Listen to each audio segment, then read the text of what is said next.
여러분, 지금 인천공항이 완전히 마비됐습니다. 하루 입국자가 20만 명을 돌파했습니다.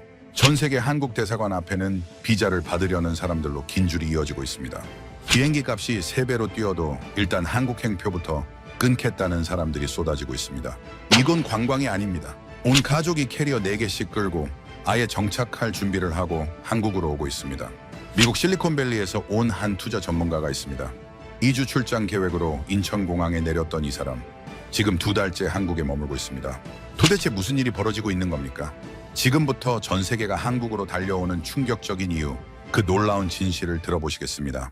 시작에 앞서 좋아요와 구독 눌러주시면 한국의 더 많은 이야기를 소개하는 데에 큰 힘이 됩니다. 안녕하세요. 저는 미국 실리콘밸리에서 20년 넘게 벤처 투자 일을 해온 사람입니다. 한국에는 투자 검토차 처음 왔어요. 서울 강남에 있는 한 스타트업을 살펴보러 온 거였는데 솔직히 큰 기대는 없었습니다. 그저 자료나 확인하고 보고서 쓰고 돌아갈 생각이었거든요. 강남역 근처 오피스 빌딩에서 그 회사 대표를 만났는데 30대 후반쯤 돼 보이는 젊은 사람이었습니다. 회의실에 들어서자마자 뭔가 분위기가 다르다는 걸 느꼈어요. 미국 스타트업들과는 확연히 달라 보였거든요. 회의가 시작됐지요. 그런데 중간중간 직원들이 대표한테 와서 보고를 하는 모습이 눈에 들어왔습니다. 저녁 8시가 넘었는데도 사무실 불은 환하게 켜져 있었고 야근하는 직원들이 꽤 많더군요. 미국 같았으면 투자자 앞에서 직원들 야근시키는 모습을 보여주면 이미지가 나빠지기 때문에 다들 숨기려고 하는데 이 대표는 오히려 직원들한테 저녁 먹었냐고 물어보는 겁니다. 아직이라고 하니까 비서한테 치킨 시키라고 하더군요. 저는 속으로 이상하다고 생각했어요. 지금 투자 미팅 중인데 저녁 주문을 하다니 그것도 치킨을요. 미국에서는 상상도 못할 일이었습니다. 회의가 끝나고 제가 호텔로 돌아가려고 일어서는데 그 대표가 저녁 식사하셨냐고 물어보더군요. 아직이라고 했더니 같이 먹자고 하는 겁니다. 비즈니스 미팅은 이미 끝났는데 말이에요. 처음엔 거절하려고 했어요. 피곤하기도 했고 근데 그 대표 표정을 보니까 거절하면 신뢰가 될 것 같아서 따라 나섰습니다. 식당에 도착했는데 놀랍게도 그 회사 직원 5명이 더 와 있더군요. 투자자인 저를 위해서 모인 게 아니라 그냥 평소에도 이렇게 같이 저녁 먹는다고 했어요. 테이블에 앉으니 고기가 나왔는데 제가 굽지 않았습니다. 옆에 앉은 직원이 계속 구워서 제 앞에 놓아주는 거예요. 저는 당황했지요. 미국에서는 각자 알아서 먹는데 누가 누구 음식을 챙겨주지 않거든요. 반찬도 마찬가지였습니다. 제 접시가 비면 누군가 채워줬고 물도 제가 마시려고 하면 먼저 따라주더군요. 제가 뭘 하려고 하면 누군가 먼저 해주는 겁니다. 그 대표가 편하게 드시라고 했는데 이게 편한 건지 불편한 건지 저는 잘 모르겠더군요. 너무 낯설었거든요. 식사 중에 직원들이 이야기를 나눴어요. 회사 얘기도 하고 사는 얘기도 하면서 저한테도 자꾸 물어봤습니다. 미국 생활은 어떤지, 가족은 있는지, 한국 음식은 입에 맞는지요. 저는 그제야 깨달았습니다. 이 사람들한테 저녁 식사는 단순히 배를 채우는 시간이 아니라 관계를 만드는 시간이었던 거예요. 미국에서는 분명해요. 비즈니스는 비즈니스고 사생활은 사생활이니까 선을 긋는 게 프로페셔널한 태도라고 배웠거든요. 근데 한국에서는 그 선이 없었습니다. 아니, 선을 일부러 지우는 것 같았어요. 함께 밥 먹으면서 그 사람이 어떤 사람인지 알아가는 거였지요. 식사가 끝나고 나왔는데 그 대표가 택시를 잡아주면서 호텔까지 잘 가라고 했습니다. 그리고 내일 시간 되면 또 같이 밥 먹자고 하더군요. 택시 안에서 생각했어요. 오늘 본 게 뭐였을까? 단순히 친절한 사람들이었을까 아니면 뭔가 다른 이유가 있었을까? 그날 밤 호텔방에서 노트북을 켰는데 오늘 본 것들을 정리하려고 했지만 쓸 수가 없더군요. 이걸 어떻게 설명해야 할지 몰랐거든요. 투자 보고서에는 숫자가 들어가야 합니다. 매출, 성장률, 시장 점유율 같은 것들이요. 근데 제가 오늘 본 건 숫자가 아니었어요. 저는 20년 넘게 이 일을 했고 수백 개 회사를 봤습니다. 성공하는 회사와 실패하는 회사를 구분하는 법도 알고 있었지요. 근데 한국에서 본 건 제가 아는 공식으로 설명되지 않았어요.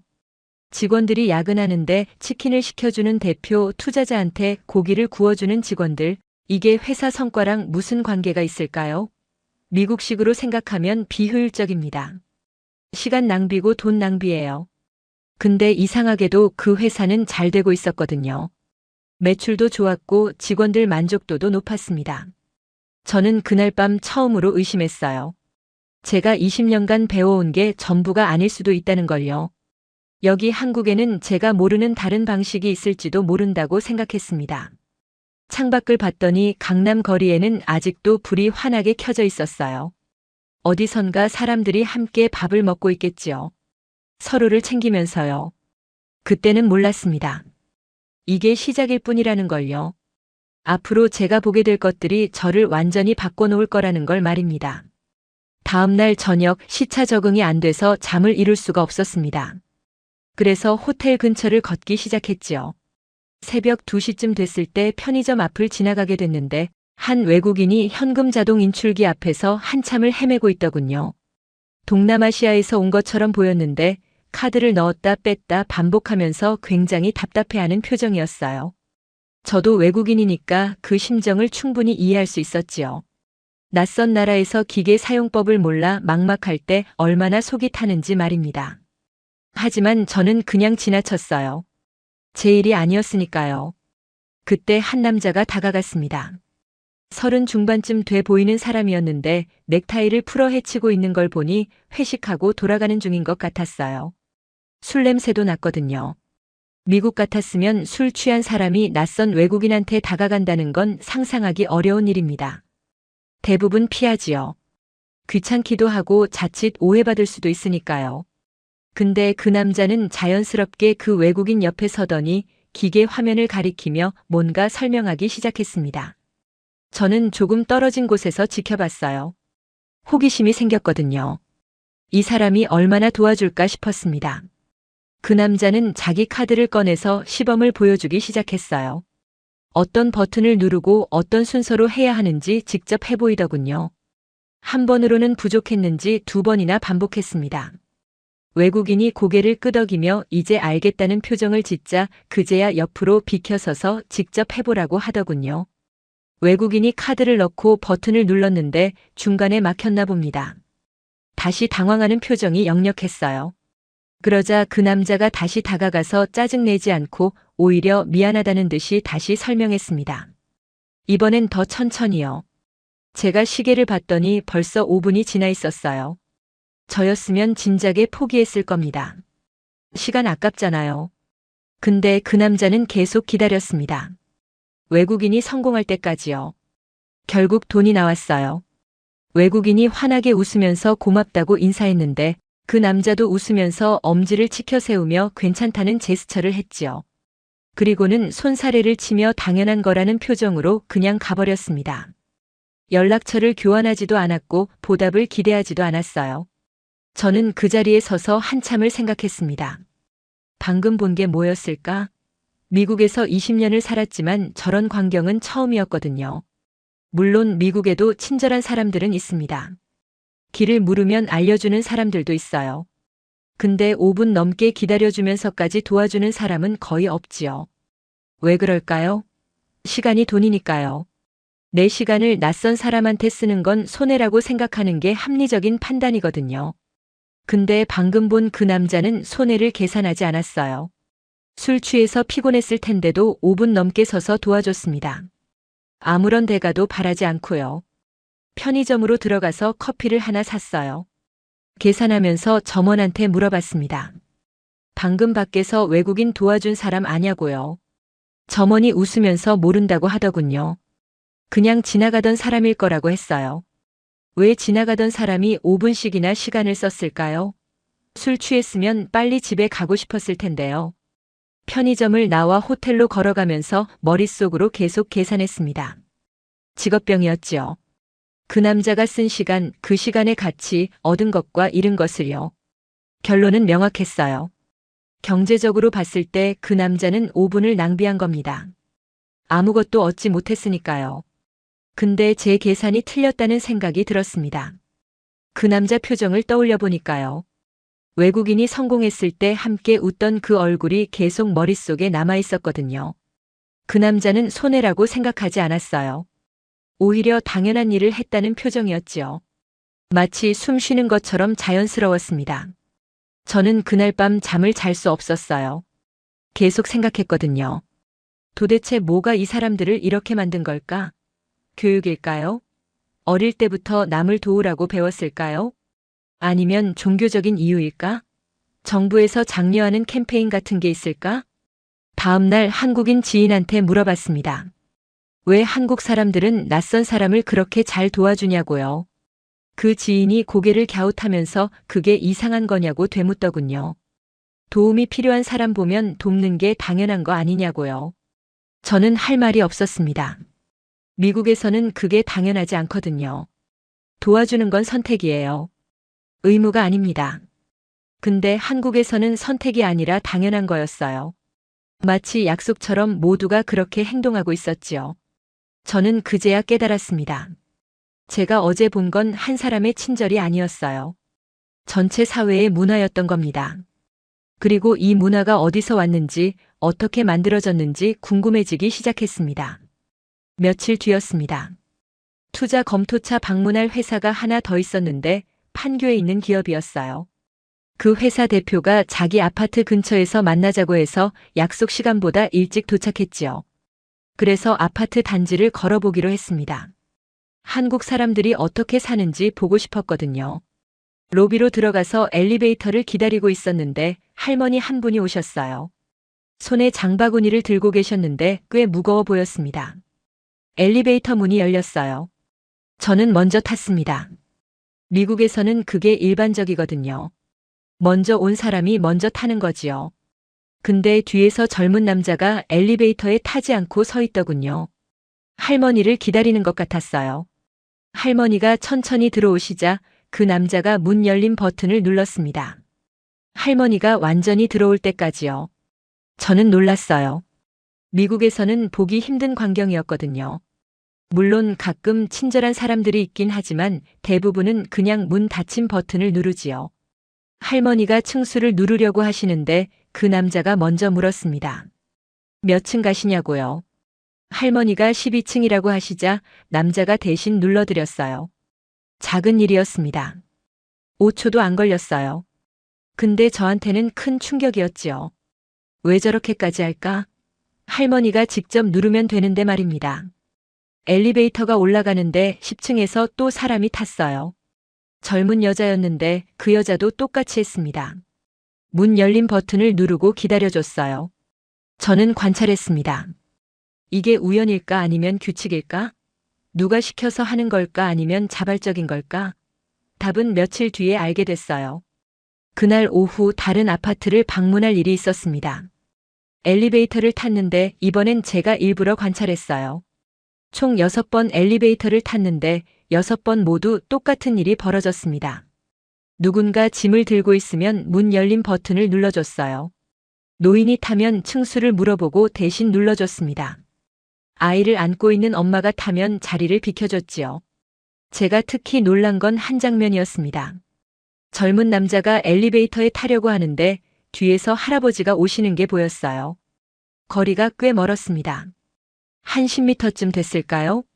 근데 그 남자가 문 열린 버튼을 누르고 기다렸어요. 할아버지가 천천히 걸어오는 동안 말입니다. 미국이었다면 어땠을까요? 대부분 그냥 문을 닫았을 겁니다. 10m나 떨어져 있는데 기다려줄 이유가 없으니까요. 근데 그 남자는 30초 넘게 기다렸습니다. 할아버지가 도착할 때까지요. 할아버지가 고맙다고 하시자 그 남자가 웃으면서 당연한 거라고 했어요. 정말 당연하다는 표정이었습니다. 저는 그날 저녁 호텔로 돌아와서 계산했습니다. 하루에 엘리베이터를 몇 번이나 타는지 그때마다 이런 일이 벌어진다면 한 사람이 하루에 몇 번이나 다른 사람을 배려하는지요. 숫자가 나왔어요. 평균적으로 한 사람이 하루에 최소 3번은 엘리베이터를 탑니다. 그리고 매번 누군가를 배려하는 작은 행동을 하지요. 1년이면 1000번이 넘습니다. 10년이면 10,000번이에요. 10,000번을 반복하면 어떻게 될까요? 습관이 됩니다. 아니, 습관을 넘어서 본능이 되는 거예요. 생각하지 않아도 몸이 먼저 움직이게 되지요. 저는 이해했습니다. 왜 한국 사람들이 그렇게 자연스럽게 남을 배려하는지를요. 그게 특별한 게 아니라 매일 반복되는 일상이었던 겁니다. 다음 날 아침 호텔 엘리베이터를 탔어요. 짐을 들고 있었는데 한 한국인이 문 열림 버튼을 눌러줬습니다.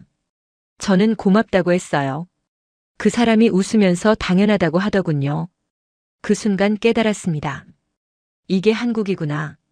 작은 배려가 당연한 나라, 10초의 기다림이 이상하지 않은 사회, 이런 사회에서 자란 사람들은 다를 수밖에 없겠다는 생각이 들었어요. 일주일쯤 지났을 때였습니다.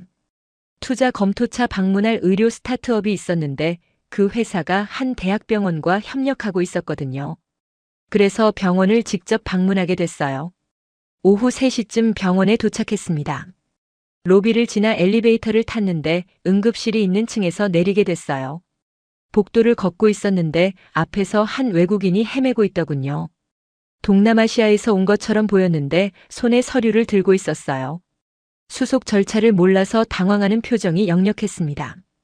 영어로 된 안내문을 찾고 있는 것 같았어요. 그때 간호사 한 분이 지나가다가 그 외국인을 봤습니다. 쉬는 시간이었는지 하얀 가운을 벗고 있었어요. 근데 그냥 지나치지 않더군요. 다가가서 무엇을 도와드릴까요? 하고 물었습니다.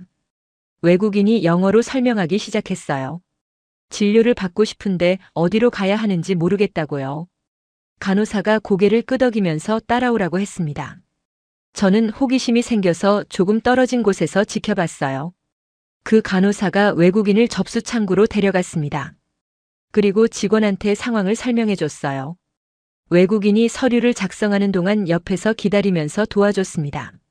10분쯤 지났을까요? 서류 작성이 끝났어요. 근데 간호사가 거기서 끝내지 않았습니다. 외국인을 진료실 앞까지 데려다 줬어요. 여기서 기다리면 된다고 설명하고 나서야 돌아갔습니다. 저는 놀랐어요. 쉬는 시간이었는데 10분 넘게 낯선 외국인을 도와준 겁니다. 업무도 아니었어요. 그냥 복도를 지나가다가 본 거였거든요. 미국 같았으면 어땠을까요? 친절한 간호사라면 접수 창구가 어디 있는지 정도는 알려줬을 겁니다. 근데 거기까지 데려다주고 서류 작성 도와주고 진료실까지 안내해주는 건 거의 없는 일이에요. 시간도 시간이지만 책임 문제가 있으니까요. 제가 만나기로 한 스타트업 대표가 도착했습니다. 같이 병원 시설을 둘러보면서 이야기를 나눴는데 제가 아까 본 장면에 대해 물어봤어요. 간호사들이 항상 저렇게 친절하냐고요. 대표가 웃으면서 대답했습니다. 병원 직원들한테는 기본이라고요. 환자든 보호자든 외국인이든 누구든 도움이 필요하면 돕는 게 당연하다고 생각한다더군요. 저는 고개를 갸웃했어요. 업무 시간도 아닌데 왜 그렇게까지 하냐고 물었습니다. 대표가 잠시 생각하더니 이렇게 말했어요. 병원이니까요. 사람이 아프거나 다쳐서 오는 곳인데 그럴 때 도움받지 못하면 얼마나 불안하겠냐고요. 그 말을 듣고 저는 뭔가 깨달았습니다. 한국 사람들한테는 시스템보다 사람이 먼저였어요. 규정보다 상황이 우선이었지요. 미국에서는 시스템이 먼저입니다. 규정에 따라 움직이는 게 맞는 거예요. 그게 공정하고 효율적이니까요. 근데 한국에서는 사람을 먼저 봤습니다. 이 사람이 지금 뭐가 필요한지, 어떻게 도와줄 수 있는지를 먼저 생각하는 거였어요. 둘러보기가 끝나고 응급실 근처를 지나가게 됐습니다. 한 환자가 들것에 실려 들어오고 있었어요. 의사와 간호사들이 바로 달려갔습니다. 제가 놀란 건 그 다음이었어요. 의사가 환자 상태부터 확인했습니다. 보험이 있는지 신분증이 있는지 그런 건 나중 문제였어요. 일단 사람부터 살리는 거였지요. 미국이었다면 보험부터 확인했을 겁니다. 지불 능력을 먼저 확인하는 게 병원 규정이니까요. 근데 한국에서는 그게 나중 문제였어요. 환자가 먼저였습니다. 저는 그날 오후 많은 걸 봤어요. 휠체어를 밀어주는 자원봉사자, 길을 헤매는 노인한테 친절하게 설명해주는 직원, 아기 울음소리에 같이 걱정하는 낯선 사람들까지요. 병원이라는 곳이 원래 삭막한 곳이잖아요. 아프고 힘든 사람들이 모이는 곳이니까요. 근데 한국 병원은 달랐습니다. 물론 바쁘고 복잡했지만 그 안에 사람이 살아 있었어요. 저녁에 호텔로 돌아와서 생각했습니다. 만약 제가 여기서 아프면 어떨까? 외국인이고 보험도 없고 말도 안 통하는데 말입니다. 미국이었다면 두려웠을 거예요. 근데 한국에서는 왠지 괜찮을 것 같았습니다. 누군가 도와줄 것 같았거든요. 그날 밤 노트북을 켜서 메모를 남겼어요. 한국의 의료 시스템은 효율적이다. 근데 그게 전부가 아니다. 시스템 안에 사람이 살아있다. 그게 진짜 경쟁력이다. 얼마 후였습니다. 한국 파트너사 직원들과 저녁 약속이 잡혔어요. 계약 관련해서 몇 가지 논의할 게 있었거든요. 저는 비즈니스 미팅이라고 생각했습니다. 식당에 도착했는데 생각보다 많은 사람들이 와 있더군요. 10명쯤 됐을까요? 저는 당황했어요. 미팅이라고 해서 대표랑 담당자 한두 명만 올 줄 알았거든요. 소개를 받았습니다. 대표부터 시작해서 부장, 과장, 대리, 사원까지 직급이 다양했어요. 왜 이렇게 많이 왔는지 물어보니까 회식이라고 하더군요. 회식? 저는 고개를 갸웃했습니다. 비즈니스 미팅이라고 들었는데요. 대표가 웃으면서 일도 하고 밥도 먹는 거라고 했어요. 테이블에 앉았습니다. 제 옆에는 부장님이 앉으셨고 맞은편에는 과장님이 앉았어요. 고기가 나왔는데 제가 집게를 잡으려고 하자 부장님이 먼저 집어서 구우시더군요. 아니, 괜찮습니다. 제가 하겠습니다. 그렇게 말했는데도 부장님은 계속 구워주셨어요. 그리고 구운 고기를 제 접시에 올려주는 겁니다. 과장님은 반찬을 챙겨주셨어요. 제 접시가 비면 채워주시고 물이 떨어지면 따라주셨습니다. 저는 점점 불편해졌어요. 제가 손님이긴 하지만 이렇게까지 해야 하나 싶었거든요. 그때 대표님이 말씀하셨습니다. 형님, 편하게 드세요. 형님? 저는 귀를 의심했어요. 저는 외국인이고 나이도 얼마 차이 안 나는데 형님이라니요. 제가 형님이 아니라고 했더니 대표님이 웃으면서 한국에서는 존경하는 분한테 형님이라고 부른다고 설명해 주셨어요. 저는 더 당황했습니다. 방금 처음 만났는데 존경한다니요. 식사가 계속됐어요. 사람들이 이야기를 나눴는데 회사 얘기보다는 사는 얘기가 더 많았습니다. 누가 결혼했다, 누구 아이가 학교에 들어갔다, 그런 이야기들이요. 저도 자꾸 질문을 받았어요. 가족은 어떻게 되는지, 취미는 뭔지, 한국 음식 중에 뭘 제일 좋아하는지요. 비즈니스하고는 전혀 상관없는 질문들이었습니다. 1시간쯤 지났을까요? 그제야 일 얘기가 나왔어요. 근데 회의실에서 하는 것처럼 딱딱하지 않았습니다. 자연스럽게 이야기하면서 의견을 주고받았지요. 제가 어떤 제안을 했는데 과장님이 좋은 아이디어라고 했어요. 그러면서 그 아이디어를 어떻게 실행할지 바로 논의하기 시작했습니다.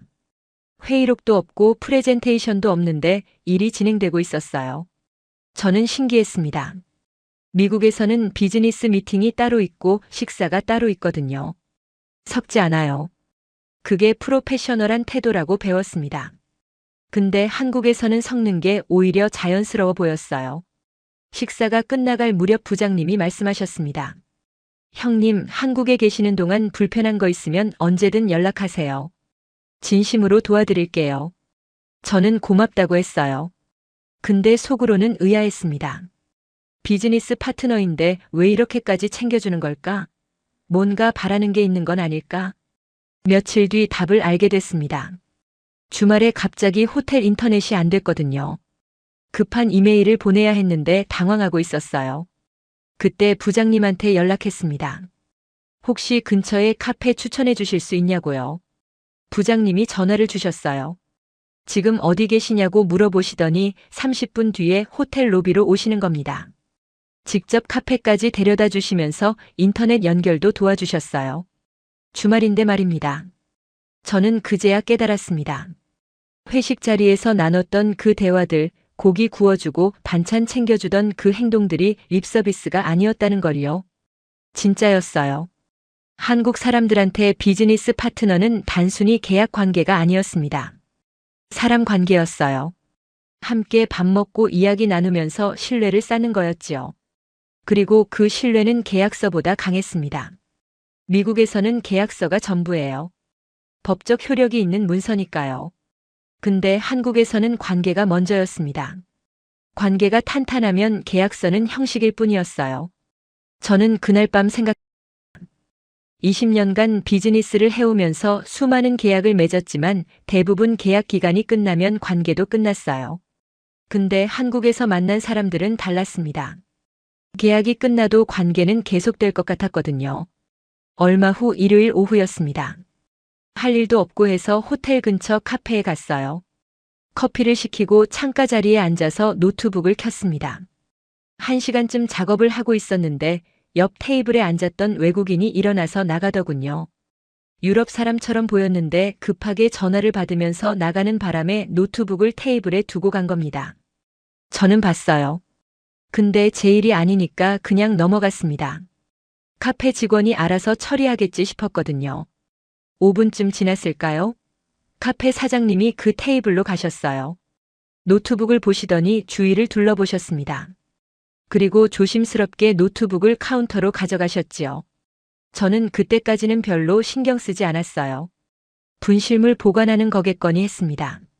근데 사장님이 계속 문 쪽을 보시더군요. 그 외국인이 다시 올 거라고 기대하시는 것 같았어요. 10분이 지났습니다. 외국인은 오지 않았어요. 사장님이 노트북을 열어보시더니 뭔가를 확인하셨습니다. 아마 주인 연락처를 찾으시는 것 같았어요. 근데 노트북에 비밀번호가 걸려 있었나 봅니다. 사장님이 난처한 표정을 지으셨어요. 그러다가 뭔가 생각이 나셨는지 휴대폰을 꺼내셨습니다. 저는 호기심이 생겨서 지켜봤어요. 사장님이 휴대폰으로 사진을 찍으시더군요. 노트북 사진을요. 그리고 어딘가에 글을 올리기 시작하셨습니다. 나중에 알고 보니 동네 커뮤니티에 올리신 거였어요.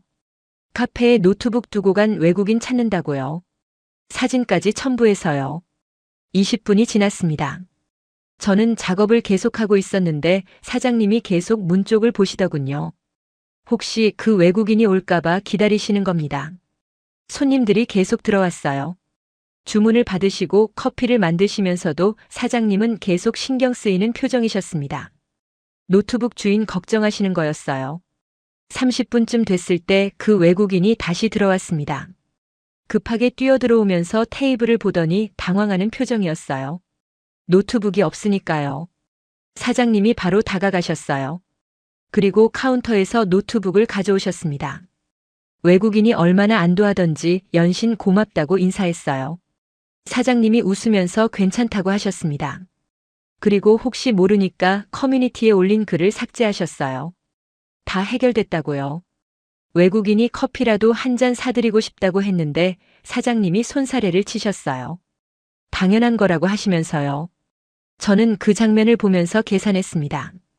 사장님이 쓰신 시간이 얼마나 되는지요. 최소 30분이었어요.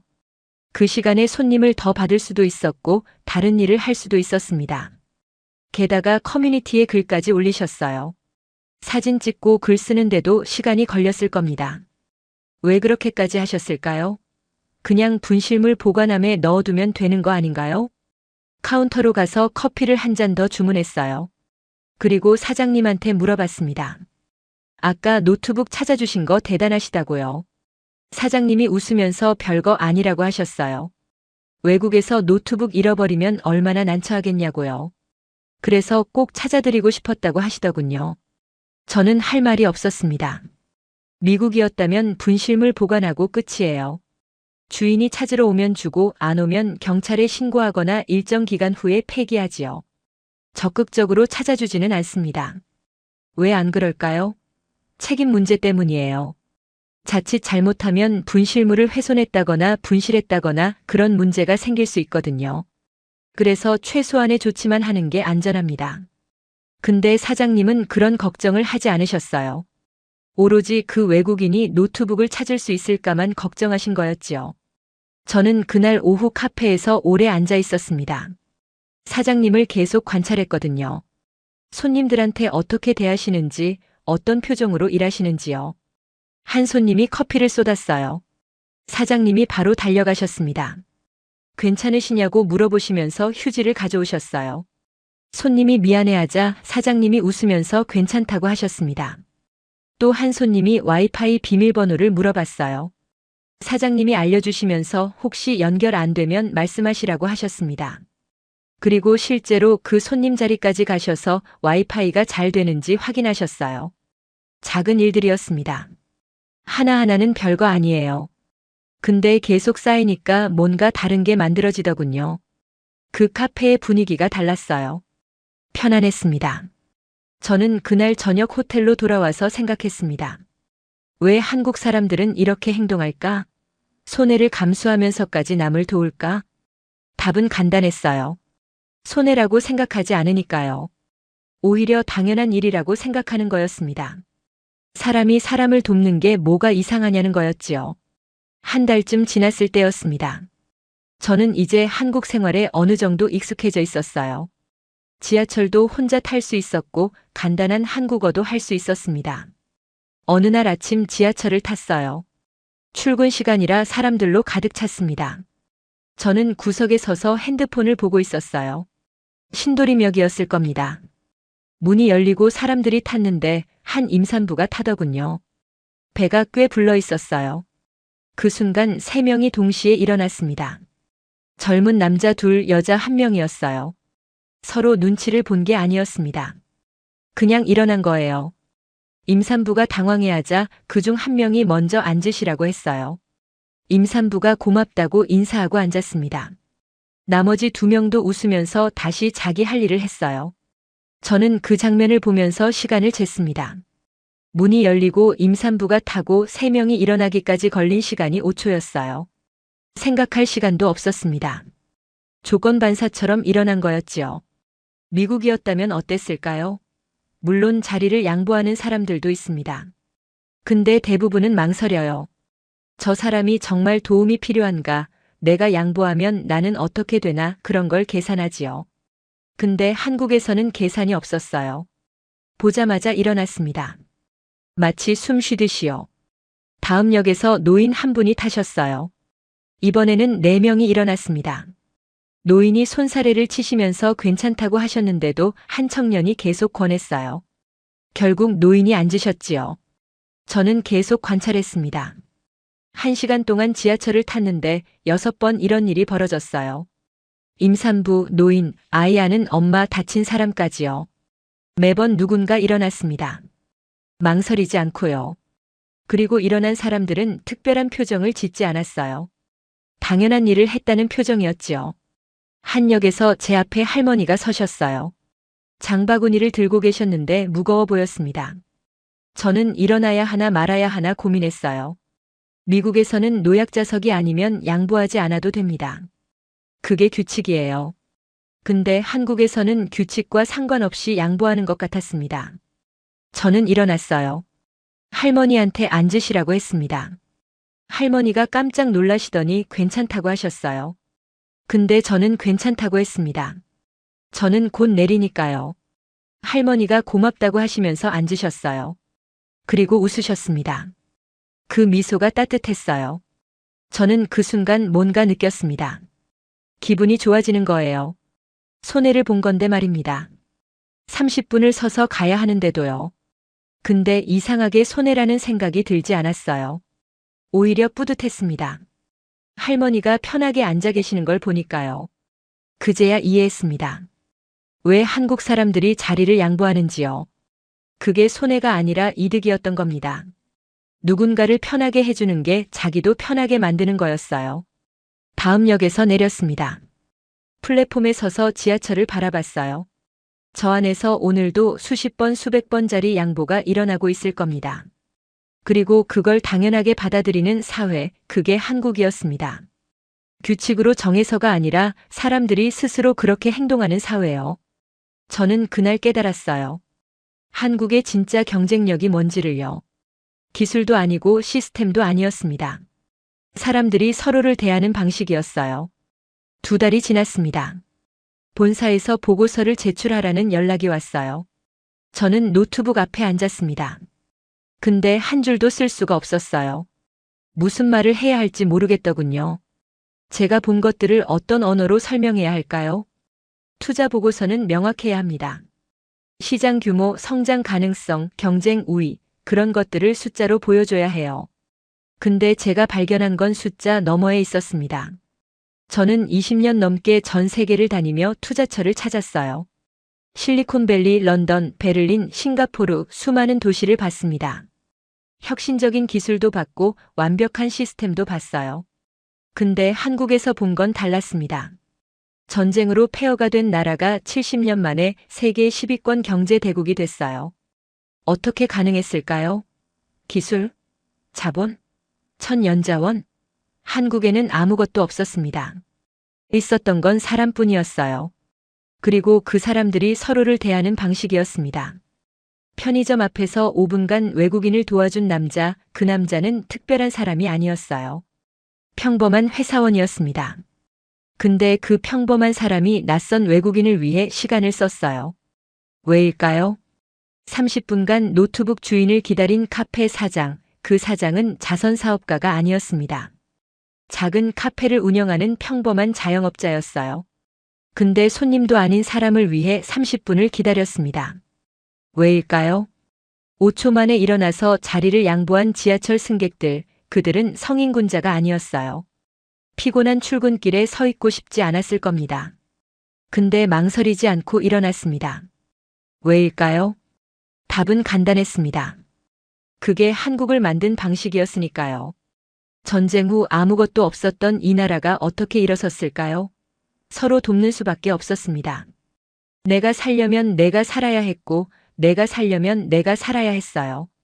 그게 생존이었습니다. 그리고 그 생존의 방식이 문화가 됐어요. 법으로 정한 게 아니었습니다. 누가 가르친 것도 아니었어요. 그냥 살아남기 위해 했던 일들이 당연한 일상이 된 겁니다. 저는 데이터를 다시 봤습니다. 한국의 경제 성장률, 기술 혁신 속도, 글로벌 기업 배출 현황, 이 모든 숫자들이 다시 보이기 시작했어요. 왜 한국 기업들은 빠를까요? 회식 자리에서 봤습니다. 고기 구워주고 반찬 챙겨주면서 신뢰를 쌓아요. 그 신뢰가 있으니까 회의실에서 몇 시간 논의할 필요가 없습니다. 전화 한 통이면 일이 진행되지요. 왜 한국 의료 시스템은 효율적일까요? 병원에서 봤습니다. 환자를 먼저 살피고 서류는 나중이에요. 사람이 우선이니까 치료가 빠릅니다. 빠르니까 더 많은 환자를 살릴 수 있어요. 왜 한국 사회는 안전할까요? 지하철에서 봤습니다. 노약자가 쓰러지면 10초 만에 누군가 달려가요. 시스템을 기다리지 않습니다. 사람이 먼저 움직이니까 골든타임을 놓치지 않지요. 이 모든 게 연결되어 있었습니다. 작은 배려가 쌓여서 신뢰가 되고, 신뢰가 쌓여서 속도가 되고, 속도가 쌓여서 경쟁력이 되는 거였어요. 실리콘밸리에는 천재들이 있습니다. 혁신적인 아이디어를 가진 사람들이요. 근데 그들은 혼자 일해요. 서로 경쟁하고 견제합니다. 그래서 느려요. 한국에는 천재가 많지 않을 수도 있습니다. 근데 함께 일해요. 서로 돕고 협력합니다. 그래서 빠릅니다. 빠르니까 이기는 거예요. 저는 키보드에 손을 올렸습니다. 그리고 쓰기 시작했어요. 한국에서 2달을 보냈습니다. 투자 검토차 왔는데 전혀 다른 걸 발견했습니다. 여기 사람들은 경제 원칙을 거스릅니다. 손해를 계산하지 않고 도와줘요. 시간을 아끼지 않고 기다립니다. 이익보다 관계를 우선시하지요. 경제학 교과서대로라면 이 나라는 망해야 합니다. 비효율적이니까요. 근데 현실은 정반대예요. 세계에서 가장 빠르게 성장하고 있습니다. 왜 그럴까요? 제가 20년간 배운 경제학이 틀렸기 때문입니다. 효율만이 답이 아니었어요. 신뢰가 더 강력한 무기였습니다. 미국 기업들은 계약서가 두꺼워요. 서로 믿지 못하니까 모든 걸 문서로 남깁니다. 변호사가 검토하고 법무팀이 승인해야 일이 진행돼요. 한 달이 걸립니다. 한국 기업들은 계약서가 얇아요. 관계가 탄탄하니까 세부 사항은 나중 문제입니다. 대표끼리 악수하면 다음 날부터 일이 시작돼요. 하루면 충분합니다. 30배 빠른 겁니다. 이게 경쟁력이에요. 병원도 마찬가지였습니다. 미국에서는 보험 확인에 30분 걸려요. 서류 작성하고 승인받고 그래야 치료가 시작됩니다. 한국에서는 환자가 도착하면 바로 치료해요. 서류는 나중이고요. 응급 환자가 왔을 때 30분은 생사를 가릅니다. 한국 의료 시스템이 효율적인 이유가 여기 있었어요. 사람이 먼저니까요. 지하철도 봤습니다. 노약자석에 젊은이가 앉으면 다들 눈치를 줘요. 법으로 정한 게 아닌데도 지켜집니다. 왜일까요? 사회적 압력이에요. 근데 폭력적인 압력이 아니라 배려의 압력입니다. 이게 무서운 겁니다. 법으로 강제하지 않아도 작동하는 시스템, 경찰이 없어도 질서가 유지되는 사회, 이게 가능한 나라가 몇 개나 될까요? 전 세계가 지금 한국을 봅니다. K-팝 때문이 아니에요. 드라마 때문도 아닙니다. 이 시스템 때문입니다. 사람을 먼저 생각하면서도 경쟁력을 잃지 않는 시스템 말이에요. 미국은 개인이 강합니다. 근데 사회는 약해요. 서로 믿지 못하니까 분열됩니다. 중국은 국가가 강합니다. 근데 개인은 약해요. 억압받으니까 창의성이 죽습니다. 한국은 개인도 강하고 공동체도 강해요. 어떻게 가능할까요? 개인의 성공이 공동체의 성공이고 공동체의 성공이 개인의 성공이니까요. 분리되지 않습니다. 회식 자리에서 봤어요. 대표가 직원 챙기는 건 시혜가 아니었습니다. 투자였어요. 그 직원이 잘 되면 회사가 잘 되니까요. 직원이 고기 구워주는 것도 아첨이 아니었습니다. 존중이었어요. 대표가 잘 되면 자기도 잘 되니까요. 이게 선순환입니다. 서로 돕는 게 손해가 아니라 이득이 되는 구조예요. 그래서 지속 가능한 겁니다. 저는 보고서를 다 쓰고 읽어봤습니다. 이상했어요. 제가 쓴 게 맞나 싶었습니다. 20년간 투자 보고서를 써왔는데 이런 보고서는 처음이었거든요. 본사로 보냈습니다. 다음 날 전화가 왔어요. 본부장이었습니다. 이게 뭐냐고 물었어요. 투자 보고서가 아니라 찬양문 같다고요. 저는 대답했습니다. 제가 본 게 그래서 그렇다고요. 한국은 투자할 만한 시장이 아니라 배워야 할 모델이라고 했습니다. 본부장이 한참 말이 없더니 물었어요. 언제 돌아오냐고요. 저는 잠시 망설였습니다. 그리고 대답했어요. 돌아가지 않을 것 같다고요. 여기 지사를 차릴 생각이라고요. 아니, 어쩌면 아예 이민을 올지도 모르겠다고 했습니다. 본부장이 미쳤냐고 했어요. 저는 웃으며 대답했습니다. 네, 미쳤습니다. 근데 이게 정상이에요. 비정상적인 건 20년간 제가 살아온 방식이었습니다. 효율만 따지고 이익만 계산하는 삶, 사람보다 숫자를 우선하는 세계, 그게 비정상이었어요.